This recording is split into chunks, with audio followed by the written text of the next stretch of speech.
era ini 4.0 ini Pak. Jadi eranya internet based, robotic based, AI based itu juga menjadi tantangan di kedokteran. Itulah makanya justru kami itu tidak boleh belajar di di bawah seperti di bawah di dalam tempurung kami sendiri. Jadi kami harus belajar ke negara-negara maju. Dengan belajar ke negara maju pasti mereka pun menyadari ini. Jadi kami ingin eh, lulusan kami juga levelnya mengikuti level mereka gitu. Bersama saya Bambang Sadiono di kanal Inspirasi untuk Bangsa. Mudah-mudahan kanal ini selalu bisa memberi inspirasi, motivasi, dan edukasi.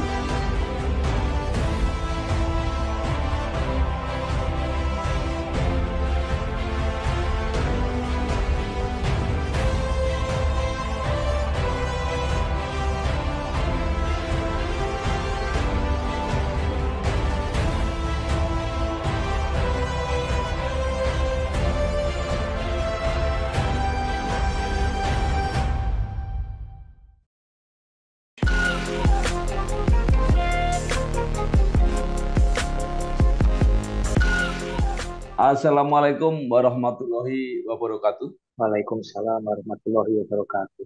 Bersama saya Bambang Sadiono di kanal Inspirasi Jawa Tengah. Mudah-mudahan kanal ini selalu bisa memberi motivasi dan edukasi. Kami sedang mempersiapkan beberapa video wawancara untuk ikut memberi makna 67 tahun Universitas Diponegoro. Wawancara ini selain akan kami tayangkan juga akan kami bukukan. Saat ini saya sudah bersama dengan salah seorang alumni Universitas Diponegoro, yaitu Dr.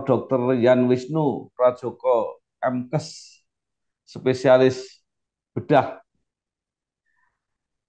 Beliau adalah Dekan Fakultas Kedokteran Undip. Nah, nanti belum bisa menyebutkan sendiri spesialisnya bedahnya ini. Nah, apa kabar, Baik, Dok? alhamdulillah baik Pak Ya, Bambang. baik. Ya, Dok, mungkin bisa mulai diceritakan pengalaman ketika kuliah, baik S1, mungkin S2, S3, termasuk spesialis, dan kemudian eh, pernah eh, selain jadi dosen, jadi ketua program studi magister ilmu biomedik, dan saat ini menjadi dekan Fakultas Kedokteran Undip. Silakan, Dok. Ya, turun Pak Bambang Sadono. Jadi saya pendidikan S1 di Fakultas Kedokteran Universitas Diponegoro masuk tahun 1992. Kemudian lulus di tahun 1998. Ketika itu ada peralihan sistem pengabdian, Pak Bambang Sadono. Jadi ketika menunggu penempatan di daerah, jadi zaman dulu kan kalau lulus dokter kemudian menunggu penempatan di daerah, istilahnya BKS seperti itu daerah. Kebetulan di tahun 1999 itu ada pemerintah itu memperkenankan lulusan dokter untuk bisa langsung mengambil pendidikan spesialis. Eh, Jadi ketika saya sambil menunggu penempatan, ada pembukaan itu, jadi kami berkonsultasi dengan keluarga, diizinkan untuk menempuh pendidikan. Jadi saat itu yang dibuka hanya pendidikan empat besar istilahnya. Jadi hmm. ilmu bedah, ilmu penyakit dalam, obstetrik ginekologi, dan penyakit anak. Jadi saya mengambil ilmu bedah pada saat itu.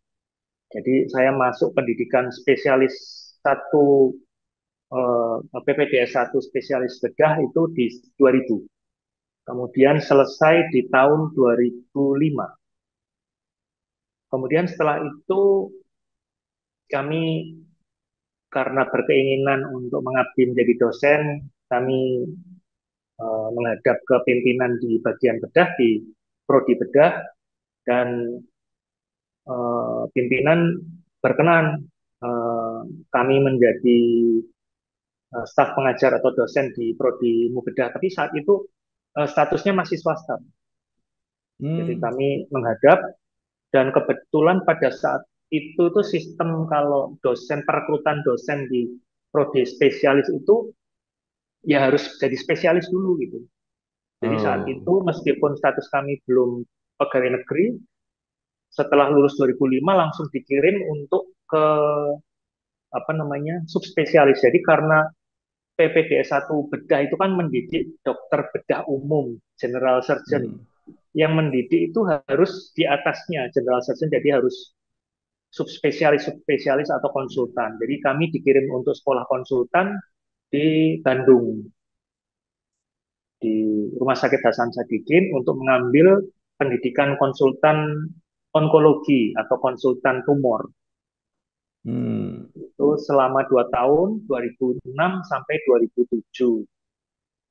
Setelah itu kami kembali, jadi mendapatkan gelar konsultan atau subspesialis onkologi, kembali ke Semarang, mengabdi di Semarang sebagai dosen, lah itu baru apply sebagai PNS tahun dan kami diterima 1 Januari 2008. Di Januari 2008 baru menjadi dosen dan itu sebetulnya kalau dibedah agak telat Pak Bambang karena biasanya kalau Iya. dari lulus S1 itu biasanya umur 24 25 itu sudah sebagai dosen. Jadi kami saat itu sebagai dosen itu sudah di usia 30-an 31 kalau tidak salah. Iya. Jadi ya, kemudian tahun 2000 2 tahun kemudian kami berkeinginan mengambil ketika di Hasan Sadikin kebetulan di saat itu masih diperkenankan sistem double degree. Jadi saya Hmm. sekaligus mengambil S2 ilmu kesehatan kedokteran di Unpad. Jadi saya lebih dulu lulus sebagai S2-nya, Magister Kesehatan gelarnya. Kemudian jadi saya pulang ke Semarang dengan 2 gelar tersebut, kemudian mengambil sebagai PNS di Januari 2008. Kemudian 1 tahun kemudian saya izin belajar melanjutkan S3. Izin belajar saat itu bukan tugas belajar, jadi saya masih menjalankan tugas sebagai dosen. Kebetulan saya waktu itu izin belajarnya mengambil program doktor ilmu kedokteran dan kesehatan di FK UGM,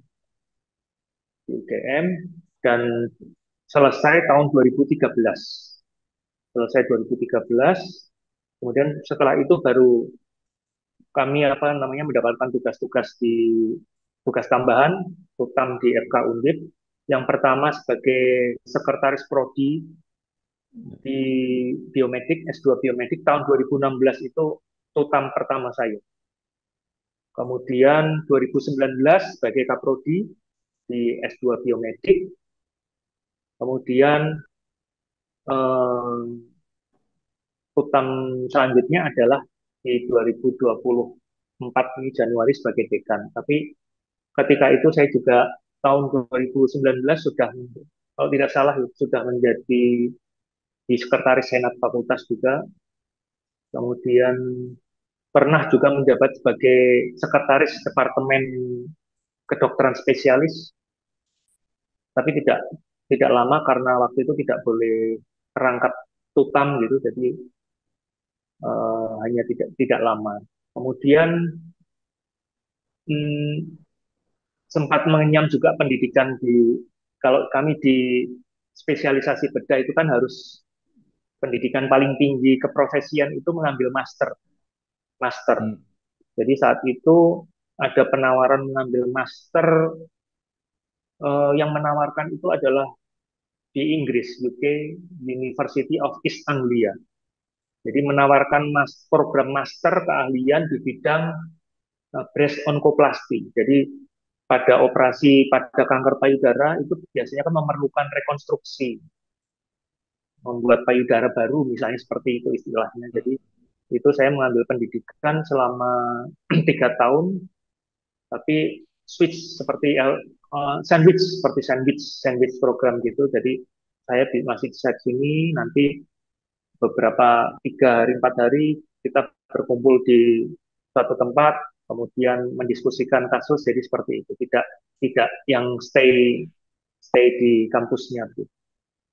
Jadi 2003 2021 saya mendapatkan gelar Master of Chirurgia, Master of Chirurgia dari University of East Anglia di UK. Kemudian jadi secara akademik saya belum postdoc, jadi saya baru sampai S3, pendidikan S3. Kemudian dari ke profesional saya sudah sampai ke Master of Chirurgia. Kemudian untuk jabatan di sosial saat ini saya masih sebagai pengurus di PMI Kota Semarang. Hmm. Saya mengurus di PMI Kota Semarang sudah 2 periode ini, jadi sejak 2016 kalau tidak salah. Kemudian saat ini membawai kepengurusan saya di membawai unit donor darah, unit donor darah. Itu selain itu saya juga di Yayasan Kanker Indonesia di Kota Semarang sebagai ketua, dan di maaf lupa Kak Bambang, di kanker juga, eh, di bidang kanker juga, tapi lebih ke sosial. Kalau tadi maaf, YKI-nya itu di Jawa Tengah, ini yang sosial YKI itu. Kemudian di POI, mohon maaf. Jadi sebagai ketuanya di POI. Ketuanya POI itu Perhimpunan Onkologi Indonesia di cabang Semarang. Jadi itu perhimpunan dokter-dokter di Kota Ya. Semarang dan sekitarnya yang mempunyai kompetensi untuk merawat atau memberikan pengobatan berbagai penyakit kanker begitu. Jadi Ya. kebetulan saya sebagai ketua di POI Kota Semarang, dan tadi yang saya sebutkan sebelumnya di Yayasan Kanker Indonesia Jawa Tengah, saya sebagai pengurus saja. Itu yang profil saya Ya. di organisasi sosial, Pak.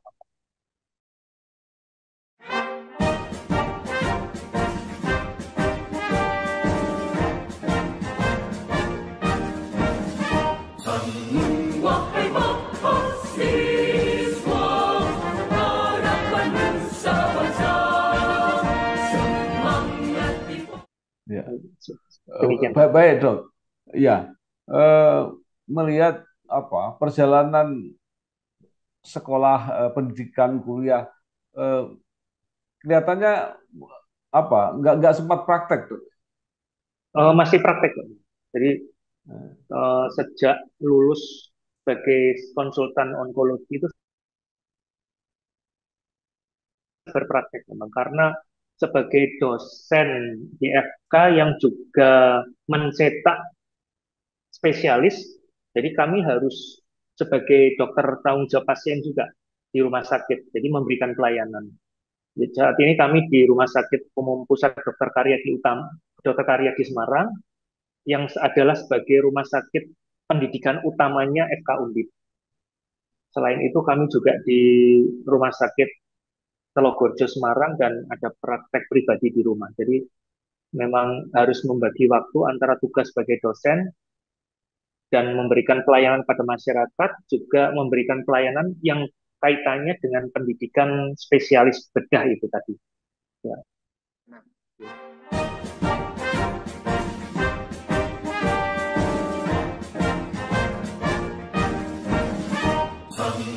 wahai mahasiswa, harapan nusa bangsa, semangat di Ponorogo. Undip juga punya rumah sakit sendiri tuh. Gitu tuh. Itu tidak berkaitan langsung dengan Fakultas Kedokteran Undip.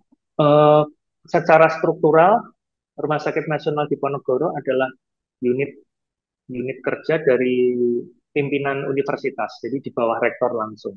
Tapi dalam fungsionalnya sangat sangat berkaitan dengan FK Undip karena merupakan rumah sakit pendidikan utama yang kedua gitu dari FK Undip. Hmm. Jadi Fakultas Kedokteran di perundang-undangannya itu diizinkan memiliki 2 rumah sakit pendidikan utama. Ya. Jadi kita punya rumah sakit pendidikan utama. Yang pertama adalah rumah RSUP Dr. Karyadi, yang kedua adalah Rumah Sakit Nasional Diponegoro. Dan ini sangat saling melengkapi, Pak Bambang. Jadi yang di RSUP Ya. karena dia tipe A, dia rujukan tersier, jadi kasus-kasus kompleks ada di sana. Jadi ini lebih kami utamakan untuk pendidikan spesialis dan subspesialis. Kami di FK Undip sudah memiliki subspesialis, pendidikan subspesialis juga. Sedangkan di Rumah Sakit Nasional Diponegoro, karena dia kasusnya lebih penyakit-penyakit yang sifatnya bukan spesialistik, maka ini kami utamakan khususkan untuk pendidikan dokter dan prodi-prodi kami yang lain seperti keperawatan, farmasi, visi, dan seperti itu, Pak. Iya. Eh, Baik, Dok. Nah, sekarang kembali ke Fakultas Kedokteran. Fakultas Kedokteran Undip ini termasuk salah satu fakultas kedokteran di Indonesia yang cukup mempunyai reputasi. Nah, menurut dokter, apa sebenarnya keistimewaan dari Fakultas Kedokteran Undip ini? Jadi selain karena usia kita yang sudah cukup tua ya Pak Bambang, kita sudah merupakan apa ya pelopor lah di bidang pendidikan, institusi Hmm. pendidikan tinggi kedokteran yang mencetak dokter. Kita saat ini kita terus berprogres ke arah kemajuan. Sekarang yang kami tekankan adalah lebih ke internasionalisasi. Keunggulan kita sebetulnya ada beberapa aspek, Pak Bambang. Keunggulan kita terutama adalah dalam hal eh, genetik. Kita memiliki 26 ahli genetik yang sebagian besar itu lulusan dari luar. Jadi keunggulan Fakultas Kedokteran dalam genetik ini bisa masuk ke berbagai sendi prodi-prodi kita, kedokteran, gizi, farmasi dan sebagainya. Dan itu dan dispesialisasi. Jadi itu keunggulan kita yang sangat mencolok di level nasional. Dan kita mempunyai hubungan yang sangat kuat dengan Belanda, dengan Perancis, dengan Australia untuk genetik ini. Yang kedua yang sudah cukup lama juga dirintis oleh guru-guru kita adalah community medicine, Hmm. kedokteran masyarakat. Itu sudah sangat lama, sudah cukup tua dan keunggulan nasional kita. Jadi dokter-dokter kita itu punya keunggulan untuk sebagai terjun di masyarakat, untuk memimpin unit-unit kesehatan kedokteran di masyarakat dulu, puskesmas ya dulu. Jadi Hmm. dokter lulusan UNDI itu terkenal pandai untuk memimpin puskesmas gitu. Dan kita masih ada kampus tersebut di Mlonggo untuk pembelajaran community medicine. Kemudian di kita juga punya kampus baru juga di Gulon, Magelang. Itu untuk community medicine tapi lebih kaitannya itu dengan kebencanaan. Karena dulu kita dirikan kampus Gulon itu karena pasca erupsi Merapi. Jadi sekarang kita Tridharma juga melakukan ke sana baik pendidikan maupun pengabdian masyarakat di sana. Kemudian kita terus berkembang, kita memiliki saat ini yang baru itu adalah eh, laboratorium DMSC, Digital Simulation, Digital Medical Simulation Center. Jadi kita mempunyai rumah sakit mini di Hmm. lingkungan FK Undip ini. Baru diresmikan Pak Rektor mungkin di bulan Januari kalau tidak salah tahun ini. Jadi kita anak-anak didik kita bisa langsung belajar menggunakan simulator rumah sakit istilah. Jadi ada Hmm. ICU simulator gitu. Kemudian kamar operasi simulator. Jadi eh, kita lebih lengkap. Jadi pembelajaran secara teoritik langsung ke pasien, laboratorium kering maupun ke unit simulasi ini. Di tanah pusaka Ibu Indonesia berjalan Pancasila membangun dunia junjunglah tinggi Diponegoro. Salah satu keunggulannya adalah apa? Pendalaman mengenai community medicine tadi, Dok. Iya, Apakah itu ada tambahan apa semacam mata kuliah atau kurikulum yang khusus itu? Itu kan menyangkut soal manajemen pelayanan kalau nggak salah. iya, iya, betul. Jadi masuk dalam intrakurikulum sendiri. Jadi memang community medicine atau ilmu kesehatan masyarakat ini ada sendiri dan kami punya banyak guru besar, salah satunya Prof. Anis itu adalah salah satu guru besar kami di Community Medicine. Dan jadi kami selain di 4 tahun pertama di prodi pendidikan prodi kedokteran secara teoretik diberikan materi mengenai community medicine, kemudian ketika koas itu 2 tahun kemudian itu mereka langsung belajar terjun di masyarakat, dilatih oleh dosen-dosen IKN kami di Jepara maupun dosen-dosen kami yang di sini atau yang di Bulon gitu. Dok, kalau eh, ada laboratorium baru yang didirikan di Fakultas Kedokteran Undip, eh, apa yang disebut rintisan rumah sakit gigi dan mulut ini apa, Dok? Iya, jadi kita sudah 7 tahun ini juga memiliki program studi kedokteran gigi, Pak.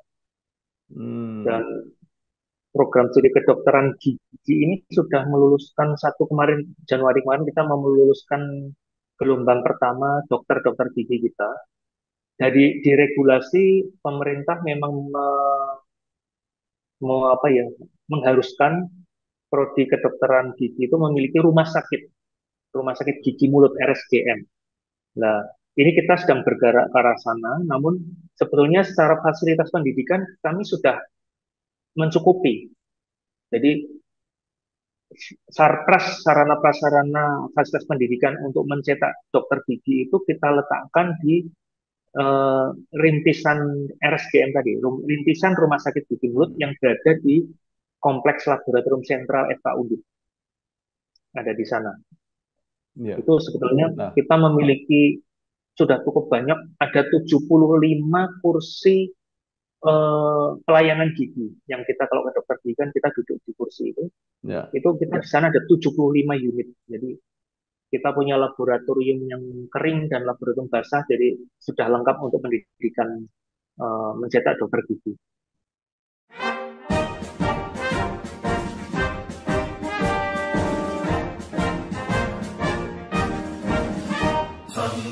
Wahai mahasiswa, harapan nusa bangsa, semangat Ibu. Ya, Dok, kalau di tempat lain kedokteran gigi itu merupakan fakultas tersendiri. Iya. Ya, maksudnya kenapa di Undip masih digabung? Oh, mungkin karena masih relatif muda ya, Pak Bang. Jadi Oh, 7 tahun itu juga belum usia yang panjang. Karena meluluskan juga baru kemarin Januari itu periode yang pertama. Jadi belum cukup mahasiswanya belum cukup besar juga. Dan terkait dengan SDM dosen juga belum cukup uh, mencukupi, belum sufisien untuk mendirikan suatu fakultas. Mungkin suatu saat nanti, entah berapa tahun ke depan, bisa saja ketika jumlah mahasiswa sudah cukup besar, SDM-nya sudah cukup besar, bisa saja nanti mendirikan fakultas tersendiri. Dok, Iya. kalau menurut pernyataan dari Kementerian Kesehatan selalu dinyatakan bahwa kebutuhan dokter itu sampai sekarang masih masih sangat besar yang belum terpenuhi, termasuk dokter Iya. spesialis. Nah, ini seperti apa Fakultas Kedokteran Undip ini memprogram ke depan untuk membantu mencukupi kebutuhan ini? Iya, Pak Salam. Jadi problem nasional itu adalah kebutuhan, jadi kuantitas dan distribusi tampaknya. Tapi ini yang problem mencolok sebetulnya lebih ke distribusi. Tapi tidak bisa kita pungkiri kuantitas juga menjadi problem juga. Dua hal ini saling terkait. Dan bagaimanapun untuk memenuhi memang dari produksi ya, dari produksi lah ini sebetulnya pemerintah dengan lembaga-lembaga pendidikan kedokteran itu sudah memikirkan untuk menambah jumlah fakultas kedokteran di Indonesia. Kalau menambah produksi di tiap unit atau fakultas kedokteran itu mungkin akan ada keterbatasan Bang. Karena seperti FK kita di Undip itu kuota kita per tahun sudah cukup besar di level nasional. Kita sekali penerimaan per tahun itu 300 mahasiswa, 300 mahasiswa.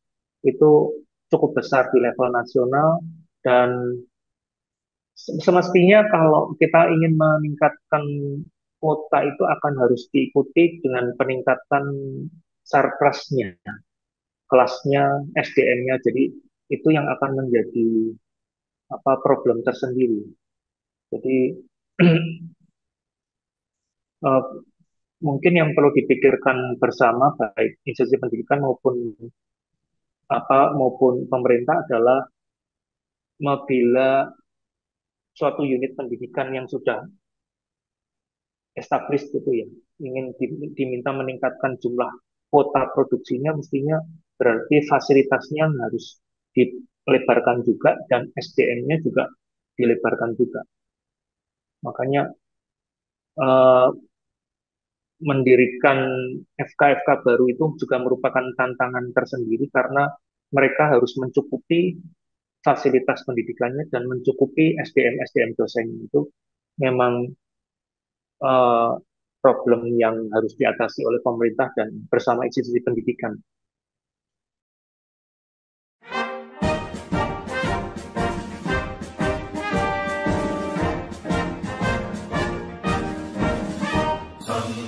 Wahai mahasiswa, harapan nusa bangsa, semangat dibawa. Dari 300 yang diterima itu produktivitasnya seperti apa? Artinya berapa persen yang selesai sampai lulus terakhir?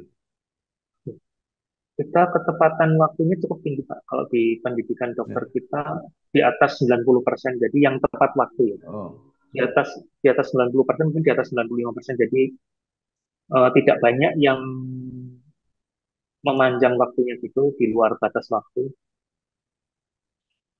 Sebetulnya yang kalau di pendidikan dokter itu yang menjadi apa ya, yang sering menjadi halangan menjadi tepat waktu itu adalah ujian akhir, Pak. Ujian akhir nasional itu hmm. yang disebut UKMPTB, itu ujian kompetensi itu tapi yang tidak banyak. Jadi yang sampai saat ini FK Undip yang masih terhalang kelulusan dari karena UKMPTB mungkin sekitar 10 atau 11 siswa saja dan Ya. ini tidak menjadi masalah institusi semata, ini juga menjadi masalah nasional yang dipecahkan karena tiap institusi juga ada masalah yang sama. Ya. Dan ini dekan-dekan kedokteran di seluruh Indonesia sudah mencari solusi untuk mahasiswa yang terlambat lulus karena terhambat lulus di UKM PPD ini, Pak. Iya. Eh, di sisi yang lain bahwa biaya pendidikan di Fakultas Kedokteran itu Iya. dikenal ya relatif Ya, relatif lebih tinggi dari yang lain dan itu iya, sudah menjadi pengetahuan umum. Nah, iya. ada nggak usaha supaya tadi makin banyak yang bisa dididik, tetapi apa ada fasilitas-fasilitas tertentu untuk mereka yang mungkin kurang beruntung gitu, Dok. Iya. Kalau terhadap perhatian terhadap yang kurang beruntung tetap ada, Pak. Jadi eh, seperti sehingga saat ini kita juga masih menerima yang afirmasi. Jadi afirmasi itu adalah yang kiriman mas apa namanya mahasiswa-mahasiswa berprestasi, calon mahasiswa berprestasi yang dari perifer, misalnya dari Papua, dari NTT itu ada jalur seperti itu. Kemudian jalur dari kita kan juga menerima dari jalur prestasi ya, dari seleksi nasional dari jalur prestasi, kemudian menerima juga dari jalur seleksi bersama yang dari UMPTN atau SBMPTN itu. Jadi di sini adalah fair, jadi yang masuk adalah yang pandai dan harapan kami tanpa melihat status keekonomiannya. Jadi Ya. harapan kami yang tidak mampu atau status ekonominya juga kurang beruntung tapi memiliki kepandaian pasti akan bisa masuk di melalui dua jalur tersebut. Capai cita-cita, jenjanglah ke kehidupan negara, alma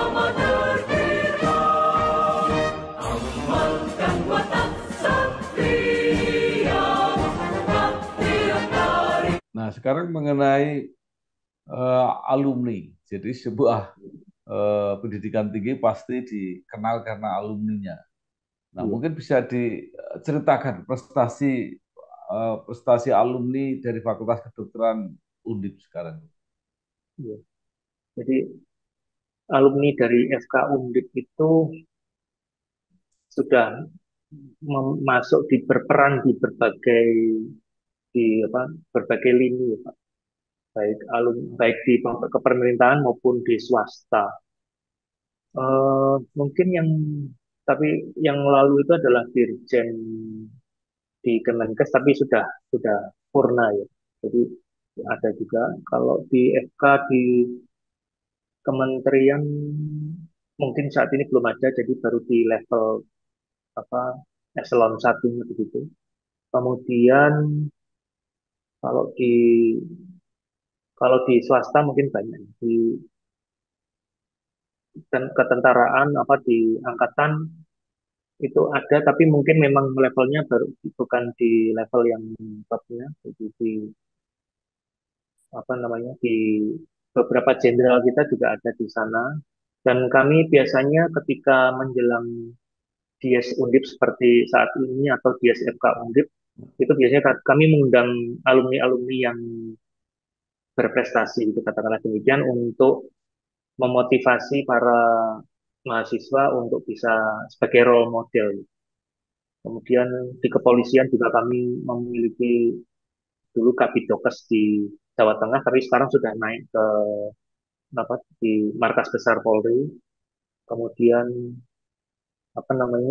direktur di Muwardi itu adalah juga alumni alumni FK Undip. Jadi dekan bahkan dekan di prodi kedokteran di UGM itu adalah alumni FK Undip. Jadi kita itu banyak alumni-alumni kita yang justru kalau berada di berbagai berbagai kedinasan di pemerintahan, militeran maupun di swasta.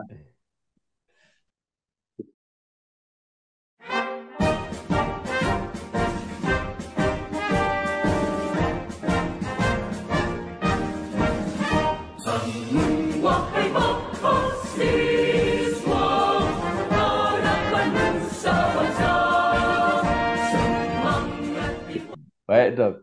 Nah, dokter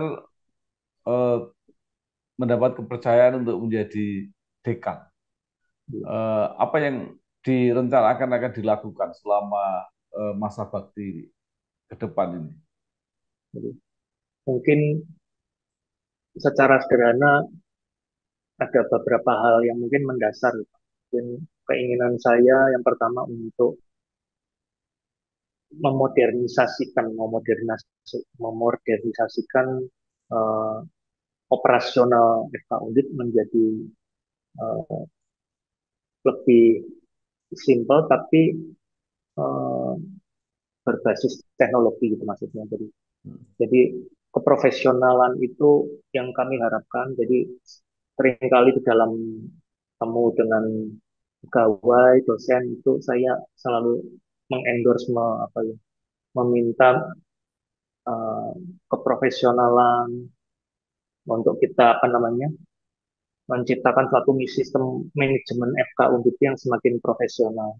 Kami juga sedang berjuang supaya FK Undip ke tim zona integritas.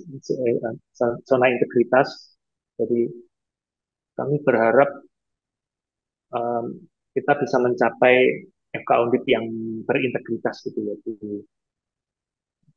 Itu dinilai dari uh, manajemen manajemen operasional FK.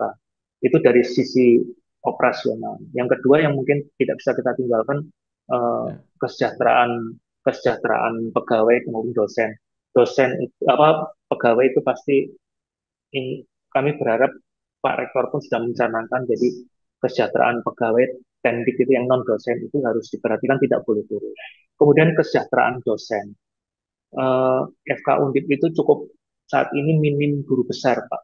Jadi Hmm. kesejahteraan dosen itu lebih ke hal tersebut, bukan finansial. Secara finansial itu kesejahteraan mereka mendapatkan kemudahan, bukan kemudahan, mereka difasilitasi lah. Jadi mereka bisa menapai karirnya dengan baik sampai ke guru besar. Itu yang cita-cita saya selama 5 tahun ke depan, membantu teman-teman untuk menapai karirnya dengan Ya, lebih lancar dan lebih baik. Kemudian dari mahasiswa tentunya mereka ingin belajar di tempat yang nyaman, fasilitasnya canggih. Kami berusaha kelas-kelas kami nyaman untuk mereka belajar. Kemudian secara kurikulum juga kami ingin meningkatkan kelas kami. Jadi kami menempelkan prodi-prodi kami itu ke internasional. Jadi baik di prodi kedokteran, prodi yang non kedokteran, gizi perawatan itu kita tempelkan dengan universitas-universitas yang di luar. Seperti yang disarankan oleh Bapak Rektor juga kami coba mencari universitas di luar yang QS rank-nya 100 sampai 200. Jadi kami coba membuat PKS dengan universitas-universitas tersebut, termasuk dengan spesialisasi itu. Harapannya ke, ke hal-hal tersebut itu nanti bila dilakukan secara konsisten akan membuat FK Undip semakin bagus, semakin baik, dan mahasiswa pasti akan nyaman untuk belajar di sini.